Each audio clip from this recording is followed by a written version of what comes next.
Bonjour à tous, ravi de vous retrouver pour ce tout nouveau numéro de Vue d'ici. On est aujourd'hui du côté de Faverges pour vous faire découvrir son château. Et oui, tout simplement, on ira à la rencontre d'un guide du patrimoine qui nous parlera de son histoire d'hier à aujourd'hui. On parlera également, on prendra un peu de hauteur, on ira sur le donjon qui surplombe toutes ces vallées. On parlera aussi du muséum des papillons qui est installé dans l'une des ailes du château. Et puis on rencontrera Henri qui a vécu dans ce château de Faverges dans les années 40. Bref, un programme très chargé pour ce numéro. C'est parti, on vous emmène, c'est Vue d'ici.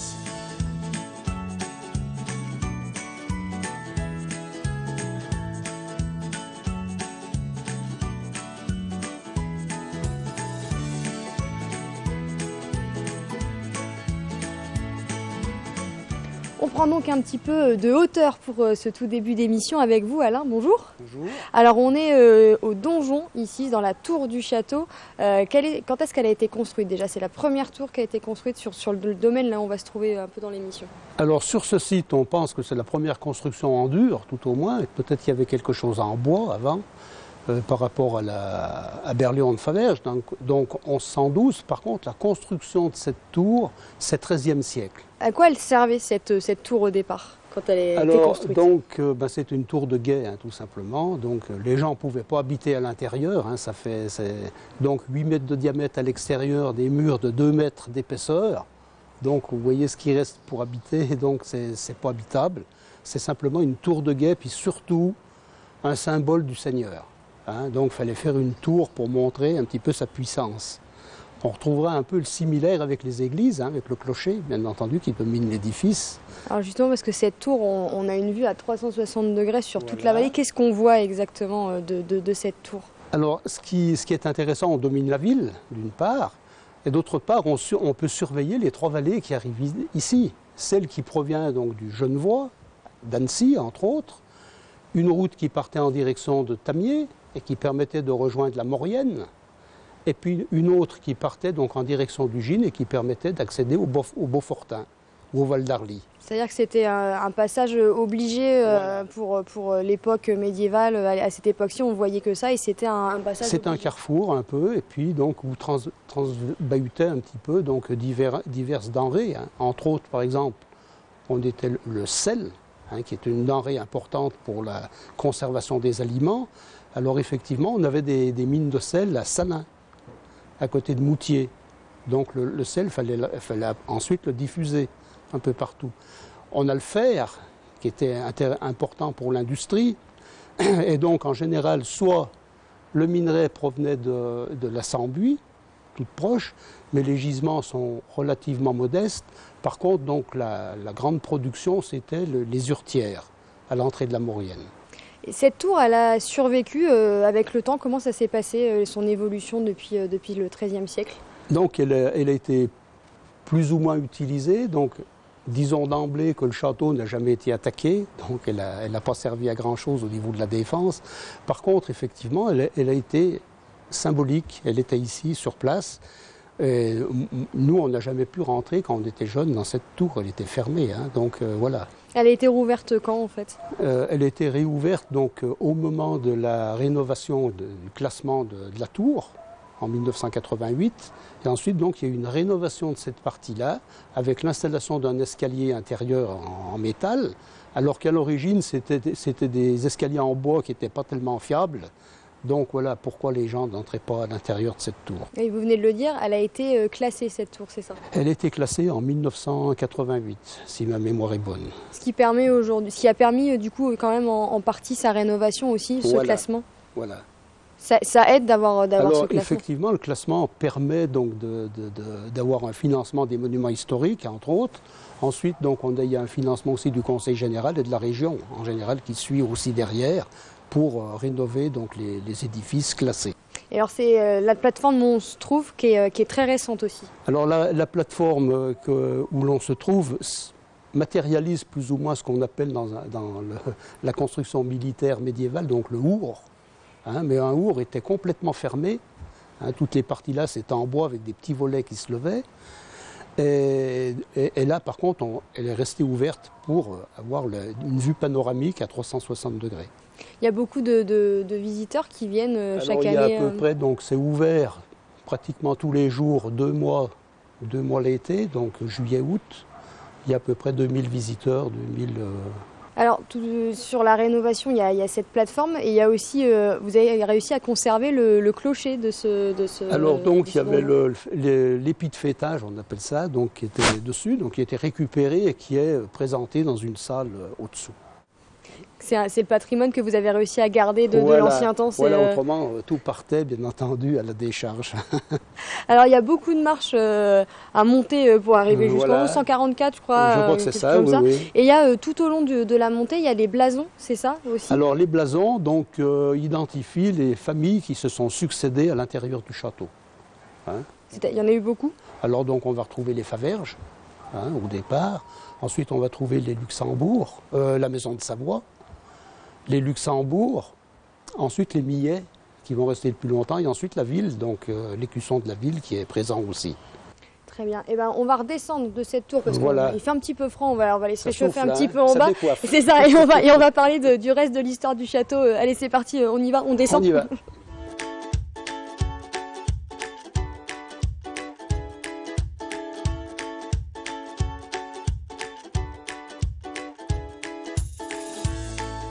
Alors là, on est descendu du donjon. On est ici dans la cour.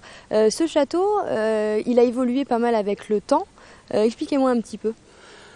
Donc effectivement, c'est un historique qui est fort long, hein, puisqu'il remonte au début du XIIe siècle. Hein. Donc la première date connue, c'est 1112, donc avec un dénommé Berlion de Faverges, qui est connu d'après un acte qui joue avec Saint-Jean de Maurienne, où il a dû restituer des terres à l'évêché de Maurienne sous prise d'excommunication. Donc il a rendu les terres, et par la suite, donc, ce Berlion de Faverges sont restés dans le château donc, jusqu'à peu près vers les années 1318. En gros, et ensuite donc, c'est le comte de Savoie qui va racheter le château. Mais entre-temps, donc, ces deux Faverges, de Fabricis exactement, vont faire donation de terrain à l'abbaye de Tamier, hein, comme ça se faisait beaucoup à l'époque médiévale. Voilà, donc le comte de Savoie, 1317, va être propriétaire de ce château. Il n'y habitera jamais, forcément. Donc c'est un dénommé François de Luxembourg qui va le racheter, donc vers 1418. Et il va y rester 8 ans. Il va le restituer au comte de Savoie. Et le comte de Savoie le revendra en 1569 à Louis Millet. Louis Millet qui sera le premier président du Sénat de Savoie. Et ces Millets vont rester dans le château, propriétaires du château, jusqu'en 1812, grosso modo. Hein. Période où ce château va être vendu à un industriel lyonnais qui est originaire de Faverges, Jean-Pierre Duport, dit le Jeune. Effectivement, et ensuite ce château va évoluer au niveau social. C'est ça, il y a une bascule après, donc 1812, il y a une bascule voilà, et ça devient il y a une vraiment... bascule qui va se faire à partir de la guerre 1914-1918. Donc avant, ça va être transformé plus ou moins en atelier de tissage. Hein. Donc on va travailler surtout le coton au départ. Le coton, et voilà. Et ensuite, donc, ça arrive la guerre de 1914-1918 et le château aura été déjà racheté en 1902 par un Suisse qui s'appelle Hans Stünzi, qui viendra de Horgen, donc à côté de Zurich. Et là, donc, il va s'installer ici. Et donc, la soierie, donc, elle va être transvasée en ville. Hein, les bâtiments, malheureusement, n'existent plus à l'heure actuelle.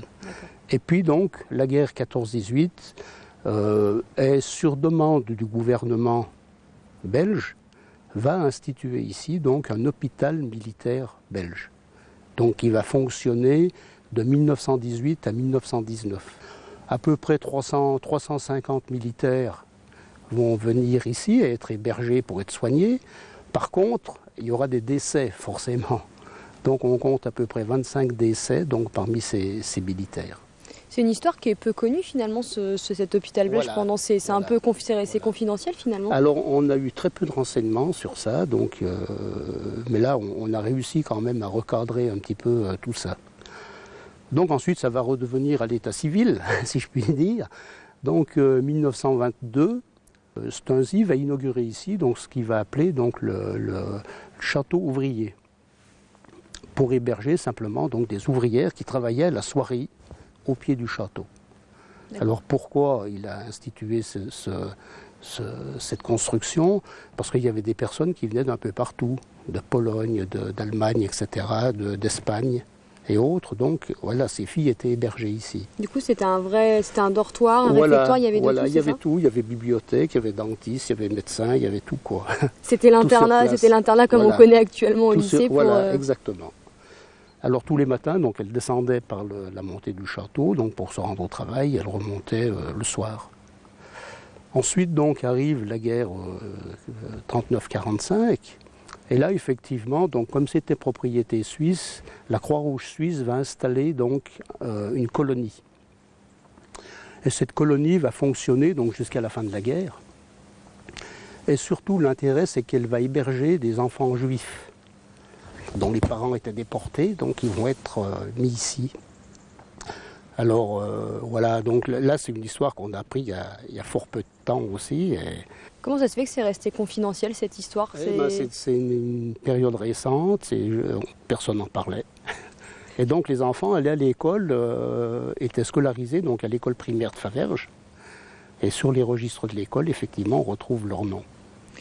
Passé cette période de guerre, le château, qu'est-ce qu'il est devenu? Il a gardé son côté social? Il a gardé son côté social puisque ça va devenir un IME, donc médicalisé donc pour l'enfance inadaptée, hein, qui est maintenant transvasé donc à côté là-bas. Hein, un IME donc, qui est toujours en place à Faverges, mais au départ c'était ici. Et ensuite, voilà. Ensuite donc, la ville de Faverges va racheter le château en 1988. Et voilà, donc jusqu'à maintenant. Et aujourd'hui, qu'est-ce qu'on y fait dans ce château? Alors actuellement, on n'y fait pas pratiquement plus rien. Plus rien. Donc il est simplement loué pour des mariages et autres, hein, ou des banquets s'il y a des associations qui veulent faire des choses aussi, mais c'est tout. Mais parce qu'il y a eu plusieurs constructions aussi, c'est ça, sur les parties du... Alors voilà, il y a plusieurs phases de construction, effectivement. Donc la première, ce sera le donjon, hein. C'est le donjon, bien entendu. Et ensuite, donc, on a la partie qui a été reconstruite par Millet de Faverges, donc Louis Millet, à partir de 1569. On revient un petit peu en arrière, parce que la pierre sur laquelle on est assise, elle a aussi une histoire avec l'histoire industrielle et qu'il y a eu ici dans le château. Donc, quand Jean-Pierre Duport a racheté donc, le château, bien entendu, il a installé ici des métiers à tisser. Hein, pour l'industrie. Donc il travaillait le coton au départ, hein, surtout. Et ensuite, donc, il a commencé à travailler la soie. Et la soie, donc, il y avait une particularité, il faisait du moirage. C'est-à-dire, je ne sais pas exactement ce que c'est, mais c'est un mélange de couleurs. Donc il fallait y passer sous une pierre pour diluer un petit peu ces colorations. Donc c'est cette pierre qui est utilisée pour faire ça. Alors je crois qu'elle fait à peu près dans les 8000 kilos. Et comment est arrivée du coup cette pierre ici? Pour la monter jusqu'au château, donc ils ont suivi l'ancienne route, ils ne sont pas passés par-dessous ici, mais donc l'ancienne route avec 18 paires de bœufs, 6 chevaux et 40 bonhommes, hein, pour monter tout ça ici, donc c'était une belle expédition finalement. On en garde toujours aujourd'hui toute cette histoire industrielle, sociale, c'est resté ici à Faverges, même si le château est plus utilisé pour ça aujourd'hui, c'est indissociable de ce château? Alors c'est indissociable du château d'une part et de la ville aussi, hein, puisqu'il y avait au moment de la grande expansion de cette usine, donc vers les années 1870-1880, il y avait à peu près 1200 ouvrières hein, qui travaillaient dans cette usine. Hein, donc ça fait du monde quand même. Hein. Et aujourd'hui, qu'est-ce qu'il en reste de quand même ce patrimoine industriel, cette histoire industrielle? Très peu de choses. Très peu de choses. Il reste quelques objets. Hein, si je puis dire, des photos, bien entendu, et puis quelques livrets de contes ou des choses comme ça, mais très peu de matériel. Merci beaucoup de nous avoir raconté un petit peu toute cette histoire. Là, on va filer ailleurs, parler avec quelqu'un qui a vécu au château et qui va nous raconter ses petites anecdotes. Voilà, exactement. Merci beaucoup, Alain. Merci, bonne journée.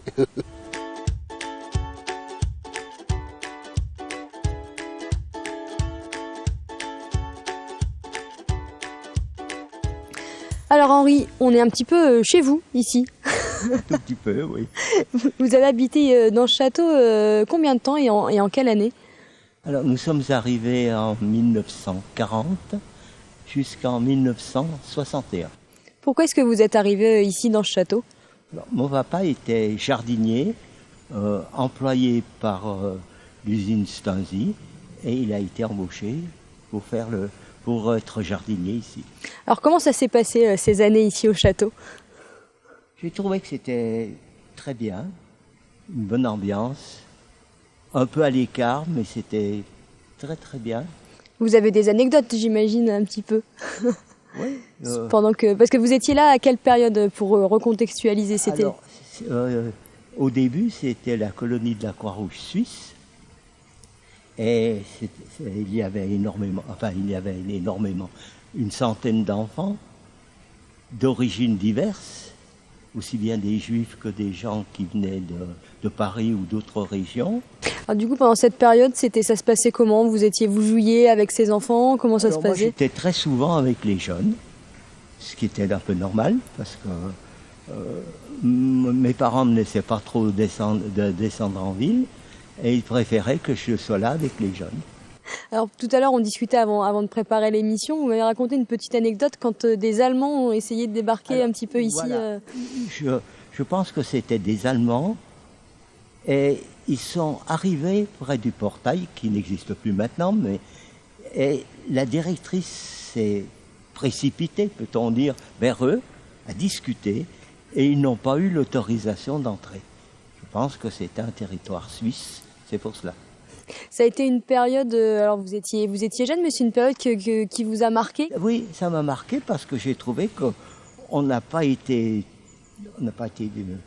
plutôt été content, joyeux, et on avait presque tout ici. Il y avait même des camions qui arrivaient de Suisse pour apporter de la nourriture, des conserves, du chocolat, et on en profitait. C'était une mini-ville dans la ville? Vous étiez vraiment... C'était une mini-ville dans la ville, c'est ça. Même pour manger, pour faire Alors, pour manger, je me souviens très bien avoir déjeuné avec les enfants. Mes parents allaient déjeuner avec le personnel. C'était assez souvent.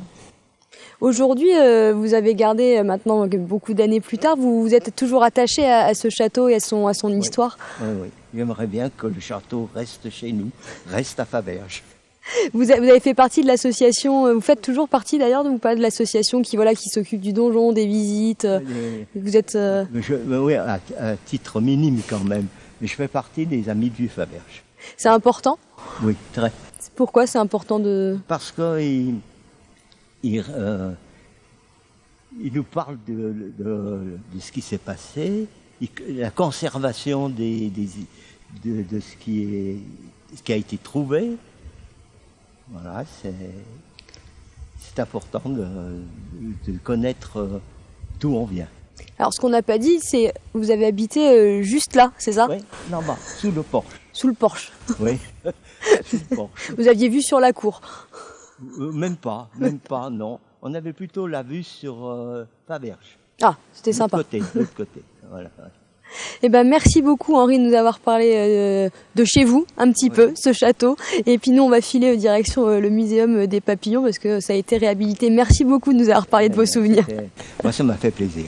Avec plaisir.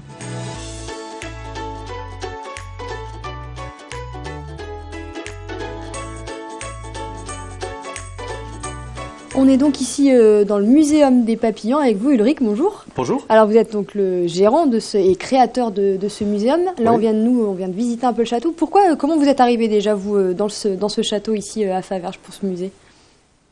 C'est une histoire très simple. Lorsque le musée a été créé en 1999, on était installé dans les sous-sols de la mairie de Faverges, donc avec une salle.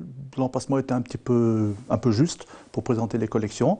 Et donc, quand l'occasion s'est présentée, la mairie nous a proposé de venir nous installer ici au château, et ça nous convient très bien. C'est plutôt sympa comme C'est plutôt comme sympa. lieu. Oui. Et en plus, ça permettait de présenter les bêtes et de les conserver dans un environnement idéal. C'est-à-dire L'épaisseur des murs, la possibilité de fermer les ouvertures, donc d'empêcher le soleil d'entrer dans les salles. Et comme je dis toujours, c'est exactement comme le bon vin. Il faut que la température monte doucement, qu'elle redescende doucement pour que ça ne nuise pas aux bêtes qui sont présentées. Alors combien vous avez de bêtes ici dans ce musée? Actuellement, un peu plus de 4500. Hein, et à partir de ce printemps, nous atteindrons les 5000, puisqu'une exposition est en préparation sur les bêtes de l'Est sibérien, Est et Sud-Est sibérien. Comment ça se passe, l'arrivée de toutes ces bêtes? Comment ça fonctionne? D'où elles viennent et comment vous les importez ici? Alors il y a une bonne partie de ma collection qui est exposée ici. Comme j'ai dit, c'est à peu près 1/5 de ma collection, plus ensuite des bêtes que les amis du muséum qui gèrent cette installation se procurent en Amazonie par exemple, au Pérou, hein, où on a des contacts, en Afrique également. On a des contacts, oui, 1, 2, 3, un peu partout, oui. Et donc on reçoit ces bêtes par paquet, hein, des paquets de 4, 5, 600 parfois, et nous les préparons, nous les déterminons, nous les mettons en vitrine, et voilà. Alors comment ça se passe une fois que vous les avez reçus? Le travail, il est minutieux, j'imagine. Très minutieux, il ne faut jamais toucher avec les doigts. Déjà, c'est une première chose à noter. Les ailes de papillon, ce sont des myriades de petites écailles qui sont fixées sur une membrane, et si on les touche avec les doigts, même si on a l'impression d'avoir les doigts secs, automatiquement, ces écailles vont rester collées après, et on a les empreintes digitales, par exemple, sur l'aile du papillon, et c'est plus présentable. Donc il ne faut jamais les toucher. On a des pinces souples, des pinces très souples pour les prendre. Les bêtes sont donc ramollies quand on les reçoit, elles sont sèches. Elles sont ramollies dans une atmosphère un peu humide. Ensuite, montées sur épingle, mises sur des étaloirs. Les ailes sont étalées et jamais en contact avec d'autres épingles pour fixer, pour maintenir les ailes en position. C'est ça, c'est ce qui fait que les ailes ici, on le voit partout, elles sont bien ouvertes. Elles sont bien ouvertes, voilà, elles sont bien ouvertes, on les prépare, elles sont souples lorsqu'on les travaille. Donc ensuite on les étale, on les met, par exemple pour celui-là, on les met dans cette position-là. On tire des bandes de papier cristal par-dessus, des épingles tout autour, sans traverser l'aile, et ensuite on laisse sécher.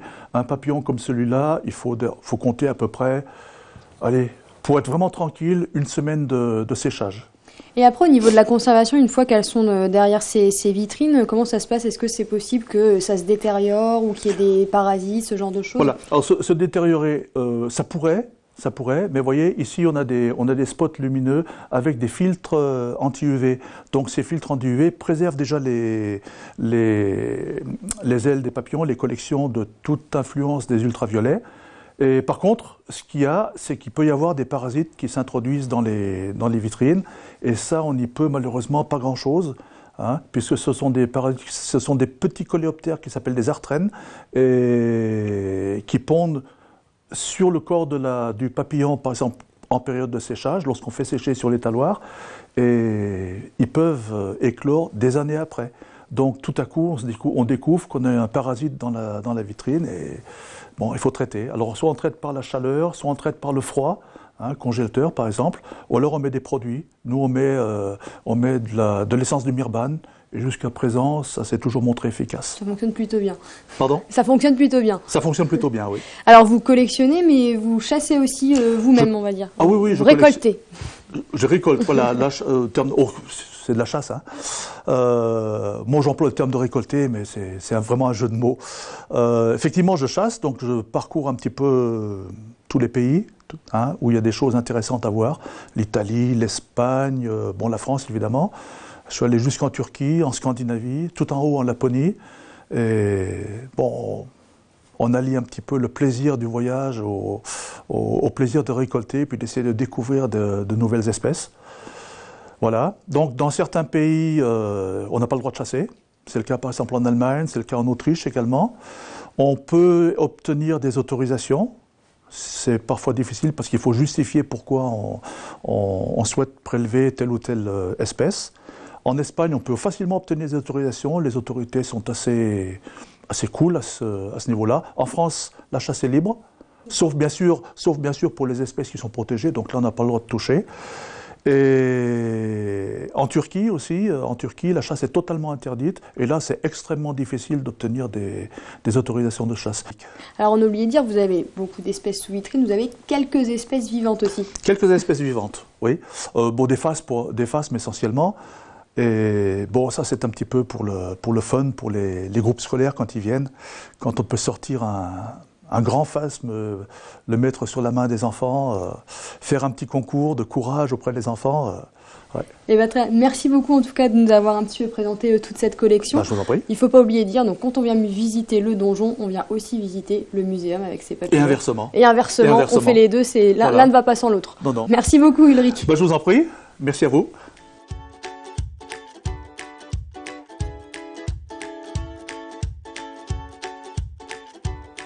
On a repris de la hauteur pour terminer cette émission. On a été ravis avec toute l'équipe de vous faire découvrir ce patrimoine avec ce château de Faverges et son muséum entre autres. Si ça vous a plu, n'hésitez pas, l'association des Amis de Vue Faverges se fera un plaisir de vous faire visiter tout ce patrimoine. Nous, on se retrouve dans 15 jours pour un nouveau numéro. En attendant, vous pouvez retrouver celui-ci sur notre site internet 8montblanc.fr. À très vite pour un nouveau Vue d'ici.